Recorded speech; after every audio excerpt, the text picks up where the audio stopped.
Thank you for coming. I do appreciate this. This is pretty great, man. Thank you.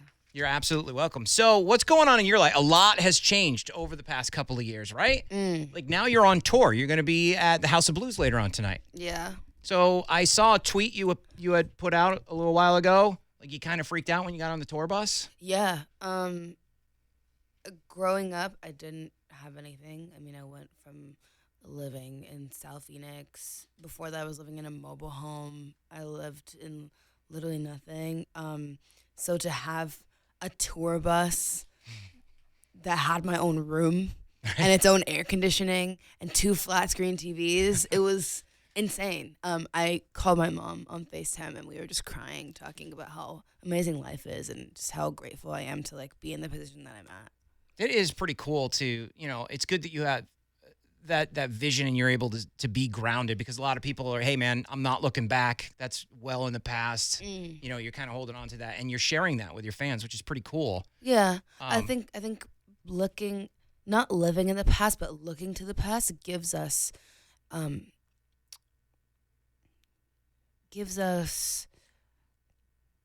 makes it relative for us. Like we get to see this is where I was and this is where I'm at now. It allows me to have gratitude. Gotcha. I'm not living there. Yeah. Understood. So would you say you had a rough childhood? Yeah, I would say that my parents tried to make it the best that they could with what we were given. Gotcha. So you didn't grow up with a silver spoon in your mouth. You grew up, it was tough. No. I mean, my mom really tried to make it seem like we weren't broke. Like my mom would make everything that broke people do fun. Like wow. She would also like she worked extra jobs. She was a teacher, and then she would also, because America doesn't pay teachers well enough. Yeah, sure. She would have to work another job to allow me to perform and take dance classes and stuff when she was a single mom. And then when she got with my stepdad, there were times where we still couldn't afford like lunch or breakfast during the summertime when my brother and I would be home from school. So she would like make it a field trip every day to go to schools where they would give free lunches and breakfast. Wow. That's pretty cool. Yeah. So your mom, I mean, and again, this is stuff that's readily available on the internet. Your mom's the one that gets you involved in the whole show business thing, right? By the Kids Bop deal and submitting videos of you singing and all that. Yeah. Did you want to do this, or is this something that your mom saw in you and she pushed you in that direction? I always knew that I wanted to do music. I knew that there was not really any other option for me. Like it was just what I was destined to do. That was always my path.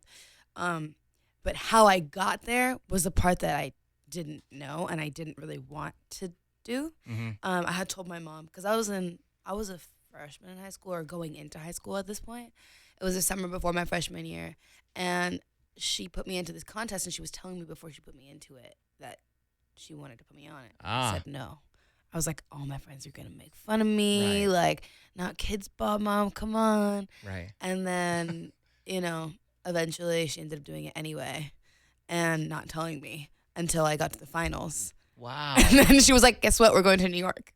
And I was like, why? And she was like, because you made it to the finals of that competition. You said you didn't want to enter. That's crazy. And that's what got me my first record deal.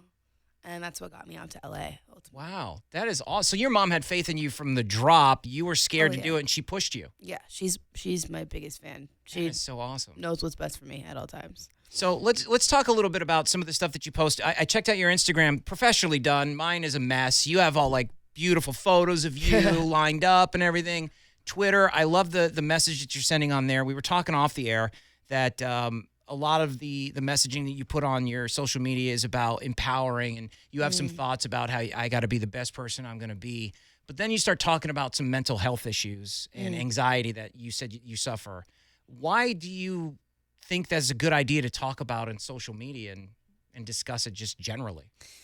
I think anxiety and depression and other mental illnesses need to be normalized. Mm-hmm. When we bring them into conversation, into casual conversation, it makes it very easy for people to accept, that they might have it and that they might be struggling, and that other people also are struggling and that they're not alone. So when you feel like you're not alone, you feel like you can also get help, because you can feel like you're not being vulnerable by saying that you have anxiety or depression. You're just allowing it to be a conversation. And then you can ask other people who you know, who you love, what their knowledge is and what their wisdom is and what advice they can give you on how they dealt with it or how they're currently dealing with it. I feel like therapy is something that is really scary for a lot of people to open up the conversation for and to participate in, but it is really good at the end of the day. And if we could just normalize that more and bring it into more conversations, it would be a lot easier. I think we would just have a happier world, period. I'm so happy to hear you say that. I wish more people would come out in front of that and own that so that we can help people that are listening to this right now. That's pretty awesome. Good for you. Thanks. So where do you want to be in 5 years? Do you have any idea? You want to be like the king of the world? What's the deal? The queen of the world? Take down Nikki? Going after Megan? No, I'm not taking down anybody. They're going to keep their spot. I'm going to come right up next to them. But I'm not a rapper, so it's not going to be with me. No, you're very much. Because I'm not there. I'm telling you. I'll be right up with Rihanna and Beyonce. Yeah, really? Yeah.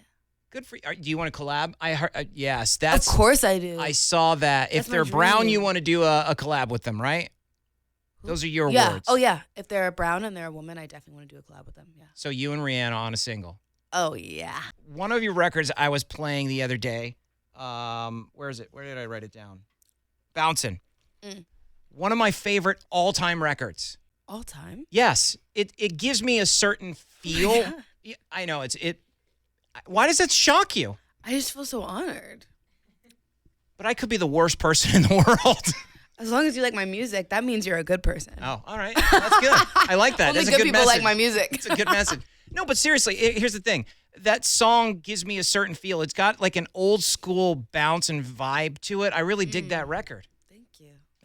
As soon as I found out that you were going to come here, I had to have that conversation with you. Wow. Thanks. You're welcome.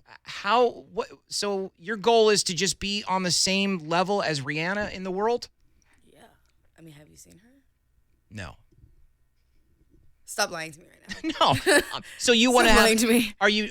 You want to get into the fashion world? For sure. Yeah. I love fashion. I love you know what I love about fashion? I love that I didn't start caring about it until I cared about myself. Because it's not about, obviously I don't give a bleep about what the amount of dollars it took to make an outfit, right? I don't care. I came from nothing. I can continue to wear nothing. But I care about other people knowing how I feel about myself. That's what clothes give me. The representation of knowing that I feel great, you know? That's interesting. I have never thought about it that way. Me neither until recently, until I really started caring about myself. I was like, I go to the gym, I work hard, I work on my mental health, I feel great inside. I want other people to see that I feel great by looking great. Like, that way other people can see, yeah, she's doing good. Look at her. That's interesting. People can't see what's inside your brain. No, know? Of course not. They can only see what's in front of their face. So if you get really depressed, if you're really unhappy, does that mean the sweatpants, all that stuff comes out? And Actually, that's it? yeah. So what happens? Have you ever experimented with, hey, I'm having a real bad day. I'm feeling really terrible. It's a dark day. And then putting on an outfit that makes you feel great? Yep. Does that work? Sometimes. Not all the time. But it's the effort that matters. So the fact that I even looked at myself in the mirror for 30 minutes just to put together an outfit means that I cared about myself enough that day, and that's a step in the right direction. There's nothing specific. You know, there were a couple of posts. Somebody had sent me a message asking you about a tweet that you had placed about that commercial of kids and the school shootings and all that stuff. Oh, yeah. Is that a direction you want to go in? You want to have a conversation about that, or is that way down a road you don't want to go down? No, I think it's down a road that everybody should go down. I mean, this is our country. These are our kids. This is our future. So what did you mean by the statement in that post where we got it wrong for those kids? I think that's what you said. Yeah, we failed these kids. Yeah, we failed these kids. I'm sorry. Yeah. What does that mean? I feel like I'm probably going to get emotional because I have all younger siblings, and I love them so much, and I don't want them to feel afraid to go back to school, you know? And the fact that commercial was made partially by those kids and their experience, and they made it feel so casual, just like buying pencils or a backpack. The fact that bulletproof backpacks are something that are being brought in the conversation, and not gun reform, which are the things that are actually killing these kids at school, is so messed up. I think that these kids specifically went through so much trauma and still took it and ran with it and tried to do something about it. Most of the time, when we see something that we don't agree with politically, no matter what you're talking about, you go to social media, you go to Twitter, you go to Instagram, you talk about it, you make a hashtag. These kids didn't only just do that. The part that they also did, that a lot of us forget to do, is actually take it to the government. They did something. They did what they say America allows us to do. They spoke up. America is supposed to be a country for the people. These kids are the people. They're the future.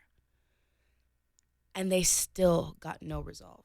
I'm real proud of you for, one, not shying away from talking about it. You know, it's something that you put on social media. Clearly, everybody that has access to social media can talk about, but you have an opportunity to go, no, I don't want to talk about that right now, but you take it on, and that's pretty special. Not everybody does that. Everybody should do that. Shouldn't be special.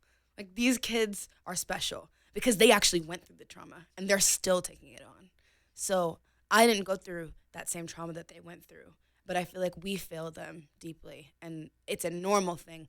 It's something that we should do. We should fight for these kids. I got 3 kids, and that video made me think instantly about all 3 of them, like dropping them off, and it's potentially the last time you see them. They're supposed to go to school. And when my kids come home and they say, hey, Dad, we practiced duck and cover today, that makes me go, yeah, but what's 9 times 4?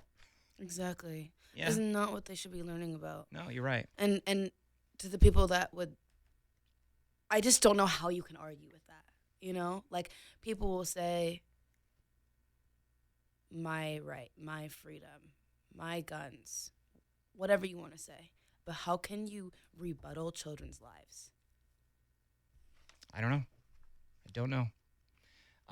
I want to thank you for coming in here today. It's pretty awesome to get to meet you, and I hope you have all the success that life can ever bring to somebody, because I love how you have it together. You admit that, you're not a perfect person, and if you have problems, you've got a support system going on there. You talk about things, and you're a ray of sunshine, really. You really are. And I'm telling you, your music gives me the feels that, I don't know. It reminds me of when I was a kid. I used to listen to a radio station in Philadelphia called Power 99. And on Saturdays and Sundays, they used to play R&B music that just gets you in the mood to stay home and do nothing. That's what your music gets for me. So that bouncing song that I was talking about earlier, that's the mood it gives me right there. It's just to chill and just remember when I was a kid. It's pretty cool. Thank you. I appreciate that. Thank you. Yeah, it's pretty awesome.